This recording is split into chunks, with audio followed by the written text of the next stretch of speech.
हरिद्वार में गंगा के अंदर मिला रेलवे ट्रैक, तो अब मसूरी में दिखा भूतहा टनल। 95 साल बाद पता चली सच्चाई।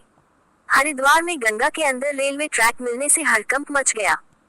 तो वहीं अब मसूरी से एक बड़ी जानकारी सामने आई है, जहां 95 साल पुराना भूतहा टनल मिला है।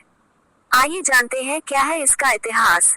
Subscribe and follow. Dehradun, Uttarakhand के हरिद्वार में गंगा नहर की सफाई के दौरान पानी के अंदर रेलवे ट्रैक दिखा था, जो इस समय चर्चाओं में है। ऐसे ही ट्रैक से मसूरी ट्रेन पहुंचाने की कोशिश साल 1929 में हुई थी, लेकिन कच्चे पहाड़ ने जहां कंपनियों को बर्बाद कर दिया, वहीं इस रेल प्रोजेक्ट के नामो निशान भी मिट चुके हैं। हरिद्वार में गंगा नहर की ये तस्वीरें चर्चाओं में हैं, जहां सफाई के दौरान मिले ट्रेन के ट्रैक ने सबको चौंका दिया। अब हरिद्वार के बाद इस टनल को देखिए। मिट्टी के ढेर से भरी इस टनल से मसूरी ट्रेन पहुंचाने की तैयारी थी।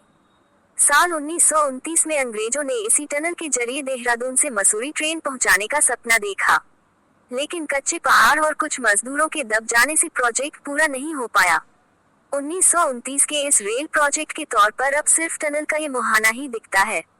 इसे भूतहा टनल भी कहा जाता है। देहरादून के ओल्ड राजपुर से मसूरी का पैदल रास्ता है। इस रास्ते से उस वक्त भी लोग व्यापार कारोबार के आते जाते थे। तब यहाँ पर टोल की व्यवस्था की गई, जिसकी गवाही टोल का ये रेट चार्ट देता है। टोल बार से सटे घर में 80 साल के उदय सिंह और 40 साल के उनके बेटे सुरेश इसके बारे में बताते हैं। सुरेश सिंह भंडारी के मुताबिक कुछ पटरियां यहाँ पर थी, जिन पर मेड इन इंग्लैंड लिखा था। ऐतिहासिक जगह है। अंग्रेज ट्रेन मसूरी ले जाना चाहते थे। उदय सिंह भंडारी के मुताबिक पैदल रास्ते से नेपाली गढ़वाली मसूरी जाते थे। 200 फीट तक पहाड़ खोद दिया, फिर मजदूर दब गए, देश आजाद हो गया और योजना खत्म हो गई। अंग्रेजों का प्लान शिमला और दार्जिलिंग की तरह मसूरी ट्रेन पहुंचाने का था। हेरिटेज एक्सपर्ट लोकेश ओहरी के मुताबिक इस प्रोजेक्ट को 2 कंपनियों ने किया। पहली कंपनी के 35 लाख रुपए लगे और दिवालिया हो गई, तो दूसरी कंपनी भी काम पूरा नहीं कर पाई। वहीं नाभा और कपूरथला रियासत के राजाओं ने इस पर पैसा लगाया।